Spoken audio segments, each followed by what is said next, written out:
ไปเฮ็ดของ ไป ไป ใครเอาอยู่ที่ ไปที่วัด ยูทูบ เอามาเฮ็ดในวัดอ้าวพี่ช่าง เจะนอน เมื่อนะ ไอ้แม่ ไปแม่น้อยป้าเบียร์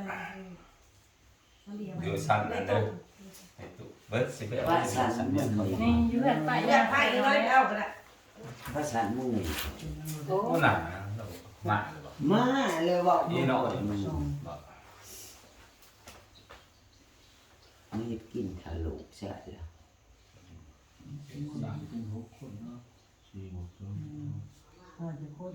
ไอ้ สายหายิ่งหนึ่งสีดำคือสายแล้วเบิดสีสาย สี่ไผ่หาเคย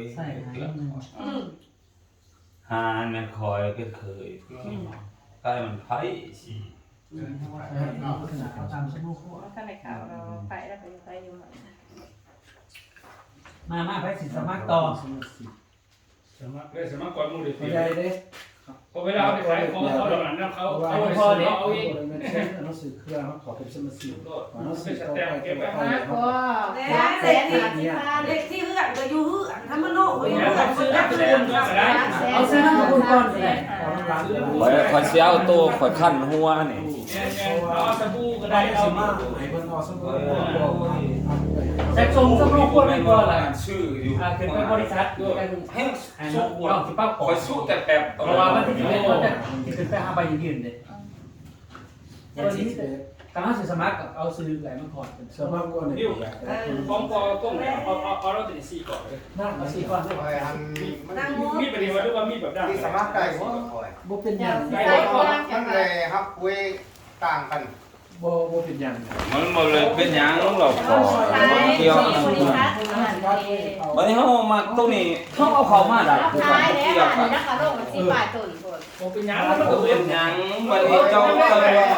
สิเขานำมัน ผมเป็นยังผมเป็นยัง ต้น เมื่ น้ำ อ เดียว ไหร่ไม่ได้สื่อยังสื่อตอนนี้เขาใส่ไปก่อน ตัวนี้เขาขอสมัครครบเลย เขาสมัครคนละส่วนกัน ขายคุยตัวนี้เขาอยากขายก็ได้เขาใส่คุยเดี๋ยวถึงจะให้เขาเป็นใครได้ขายแต่เป็นนี้ต้นน้ำนะเขาจะกำลังต้น นั่งคนเลย คนที่ ตัวเยอะกันนะซื้อกันในกัน ไอ้ก็เป็นดิ ซื้อจะระดับเลยโอ้เอาพ่อใหญ่ก่อนซะเป็นผู้ชาย มันสิเขา ซื้อจะได้หรอ อร่อย จับเอง พอร้อยเนาะ เดี๋ยวโอ้เป็นคิวโอ้เนาะไปที่งานเพจปากซอยไปนั่นเกือบลา นี่เหรอ พอร้อยพบมาซิบเหรอ ผมเกือบลาว่ามีงานเพจปากซอย พอร้อยคมมาสิ นะที่คนอีกคนชี้ พบ ก่อน ที่พบบ่ กลม ผมใส่ท่านละท่านหมดไปแล้วผมมาที่เกียรตินะท่านหมดไปแล้ว ตุ่ม ต้องกุมเลย มาซิบพบมาซิบ น้ำสกุล โอ้นั่นอายุ เจ้าเมืองเป็น อายุ อายุ71 โอ้เจ็ดสิบเอ็ด โอ้ยใส่สิ มาซิบ เด้ๆอ่ะเราบ่ได้บ่ได้แล้วโอ้ใบอันนี้ใบสิไปเที่ยว มึงจะไปเที่ยวได้ดิ มาก ลูกหัวกันมันสิไปตี ลูก ร้าน เขาถึงจะล้าง ลูกใหญ่ก็แล้วเป็นขอบเป็นคู่อะไรว่าแต่น้อยอายุ17 ปี พอจะยังเป็นสาว ถ้าได้เป็นสาวสาว เอาก่อนเนาะคือว่าได้17กับพอดีแล้วบ้านเฮาซ้ำนั่น 17แต่แม่ก็ยังอันนี้เติมมาแล้ว โดย แต่กี่17เนาะมันก็หน่อย ยังก็จักแต่จักแต่ เบอร์โทรจือวันนอ เบื่อจัก บ่โทษ จือแต่จะเอาน้ำคนนี้เนาะแต่คนนี้มาใส่น้ำมันวุฒิการศึกษาโม่3นี่ก่อนว่าทุกว่า โอ้ยป.2 ป.3นี่ล่ะ ก็พอหาดอก ใส่ก็หาใส่โพดเนาะ มหาสมัยนั้นตัวสองสมัยนั้นมันทำหมดหมดใน เนี่ยเป็นเนาะ กูมือนี่ก็ว่าเฮียนหมดเย็ดนั่งหมดนั่นนั่งอันนี้บ่เก่งแต่สมัยนี้นะ ทางของมาเกียรตินี่เกเรเงี้ยก็ได้ แม่ แล้วเอาเบิ่งคือพวก ตัวนี้ นั่งดีๆไอ้ดิ ไอ้ลิถ้าอยากไปเที่ยวนั่ง เอ นี่ อ ไป ในนี้ได้สุดท้ายผู้ให้เด้อ โอ้โห ยิ้มข้างหน้าเด้อ ยิ้ม โอ้ยลิถ้าสิไปเที่ยวที่นั่นได้ไหม มาเสด็จที่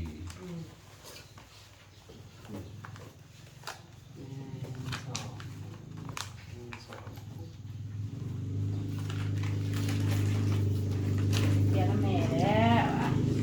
เซฟมอลีบาเนส สิพ่อใหญ่ก็สิไปน้ำมอลี่ได้ขอไปน้ำได้เด้อลี่ยินบ่บ่ให้ไปบ่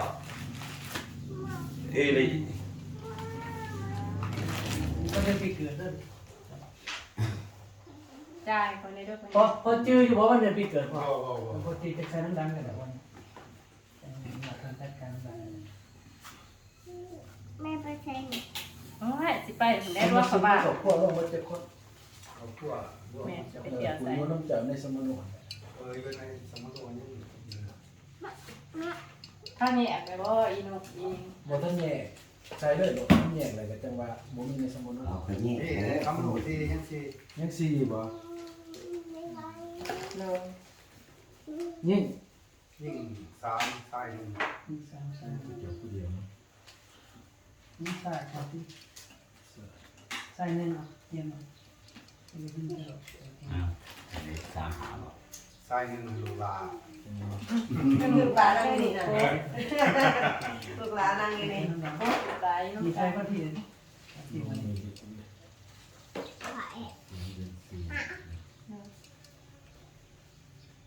หลีก็มันบุกเขาโทรทัศน์เราคนนี้ นี่เกิดตัวหัดใหญ่เนาะ โทรทัศน์เรา สาวได้ซื้อ ซื้อมุด มุด เลย นั่งมุดคือพี่พ่อที่จะเอาเนี่ยสุดสมัครบ่ เอ๊ะ พอจะเอาซ่าบ่ที่จะเอาสบู่ นี่เสียกาแฟนี่เสียสบู่เฟกาแฟ น้ำสบู่ ใส่ใส่ ใส่ซ่าตี จิตาใส่ไปหน่อย โอเคไปอีก ไปยังเขามี เอาไว้ยังมันตรง ด้วยซ่าตีอายุ40ไปยัง2 42 เราส 43 มัคร นี่ 30แต่เราจะได้อยู่ เครื่องนึง เรื่องว่าคือมันยังมีน้อย รอบสุดท้าย เลยนะก็เอาควรใส่อายุ12ปีบ่ไปจักแล้ใส่สำนักนั้นมันจังบ่เฒ่าบัดนั้นจังว่ากันใหม่สมโนโอ้โหดอกบ่จื้อกันเลย น้องเอา มันนั่งเป็นขาม ไปเจ็บจะนั่งลุกไปนั่งอิงเขา ไหวนั่งดีๆนะมันถือเพิ่นน่ะเนาะดี ก็ตื่นแล้ว ใหญ่สับโทรหาพ่อใหญ่เอาหยังค่อยฮะโอ้ผมเอาสบู่ไปล้างทีหลังน้อยหมดแล้วเนาะโอ้ยปฏิหารที่ทำเป็น โอ้ยแม่นแล้ว เอาสบู่ สบู่หลังหนาหลังตาป้องกันแล้วเนาะสบู่ภาษา ดีพ่อใหญ่นะ เอา ตี สีแบบไว้เราเลยกันนะ อันนี้ละอันนี้ละอัน เอาละสิอันแบบของเรา แม่นแม่น่ะ เบอร์โทรตัวจริงบ่ คอยผู้ชื่อมันอยู่ในโทรศัพท์เอาเบิ่งให้เอง ไม่เป็นยังไม่เป็น โท ยั รง ศัพท์กับโต๊ะอันใด เราได้คิดไม่เป็นยัง ให้ได้อยู่ตัวนั้น ข่าวก่อนคอนเซ็ปต์สิโทรบอกเรื่องสิไปหา ชื่อแต่ถ่ายมันเสาเอ็ด นี่นี่ก็เลย มันมีความอยู่ บวกเลขสี่ อันนั้นเบิ่งแน่หัน จังมองฮู้รู้สอนอมอง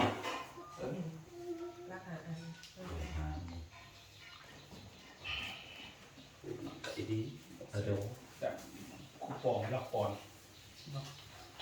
จะคนอื่นไอ้คนเขียนตึงจังการ เป็นไงภาษาเป็นไง 3-4คนน่ะ อยู่เนาะเอาไปคูปองเราเขียนเพื่อเรายกว่าซาถูกให้มันเด้อระบาดเอาพี่เราเขียนก่อนตัวเขียนเรา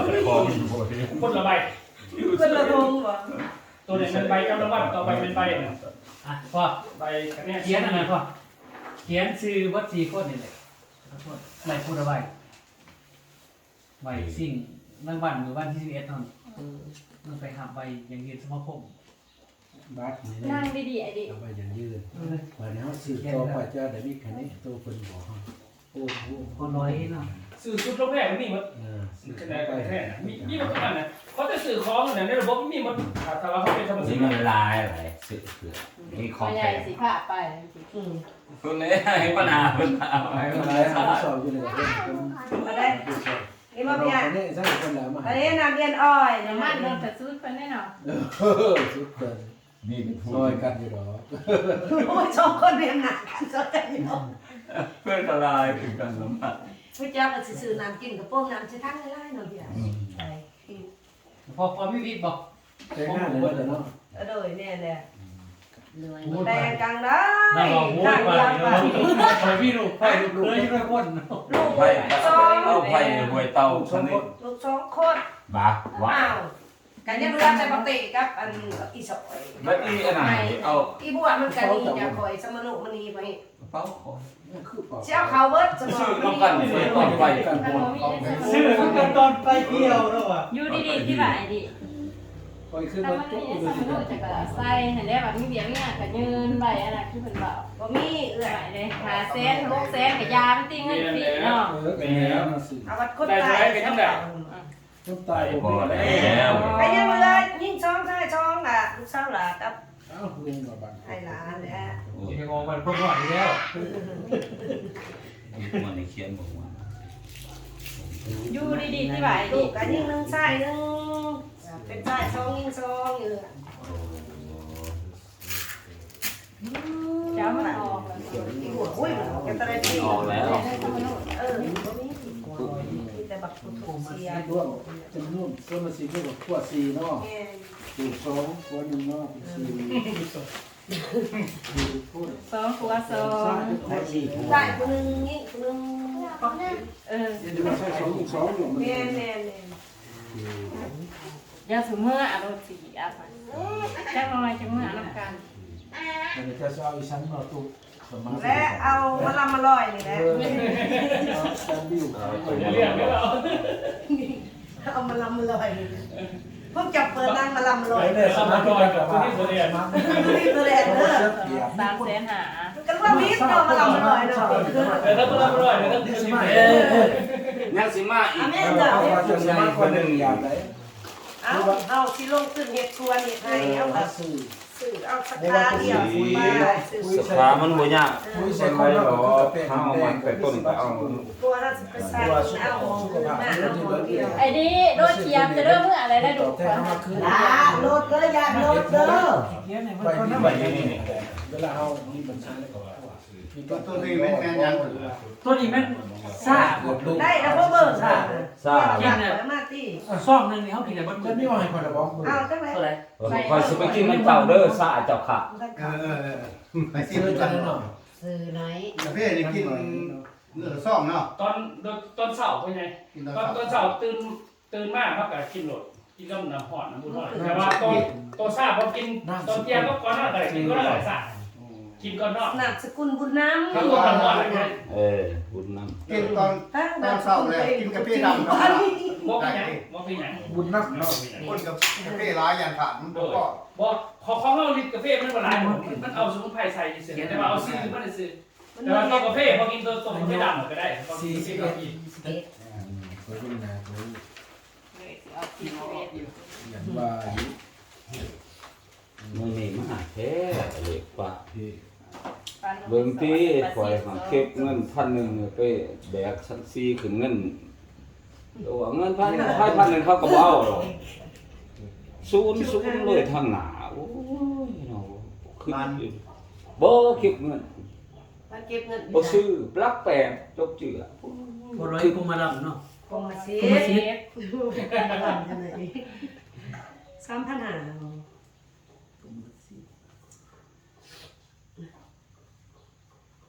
เดี๋ยวจะโนบเสียงท้ายเถื่อได้รางวัลร้ายได้รางวัลรถถีไปฝากก็มีเถื่อวาสนามีไปได้มีแต่นี่แต่ละคนแต่เขาสมัครแต่ละบาทมันคู่โมงเนี่ยนั่นวันที่11มันโยกไปหาไปมัดแล้วก็มาอย่างยืน คือนี่เริ่มได้ปัดให้มันได้สมมติให้มัน เราจะช่วงไปอีกถ้า ได้ ตัวนี้มันจะคนแล้วก็สิขอทายหมดเด้อ มี หรื เสื อ อ ว่าจะบ่สิให้เสียคนไม่ได้ จะผสมน้ำร้านก็ได้สมในกลุ่มพอเสียบัตรให้บัตรไป ทาย ที่ ที่ วั มัน น นี้ นี่ วันนี้หลังจากเขาได้บัตรของข้อเดียวเข้ามาหลอกนานเนี่ยเขาสอนว่าที่ได้สิเงินมันมีอีกไหนต้นนี้เงินแต่งงานเขาลูกใช้ชีวิตอ่ะเงินแต่ว่าได้เงินนี่โหลดนี่เจ้าหน้าท่านอยู่นี่แล้วก็เด็กเกษตรมันเป็นเงินไหน เงินคนนี้ แม่มันจะเป็นเงินขึ้นมาแต่เขากระดาษที่กันแต่ว่าหลอกหนาเขาไปทำสิ่งก่อนหลอกหนาเขาเสร็จเลยมันจะมีวิธีอีกนึงอะไรจะหาเงินเขาได้ซื้อไปเดี๋ยวพี่นวดใช้กันเนี่ยนะเนาะบอก ชื่อก็ชื่อหลายๆเพื่อกันเนี่ย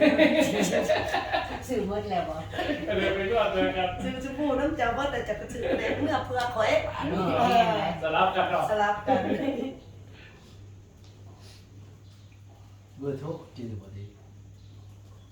030 030 99 3530 35 301ว่ะ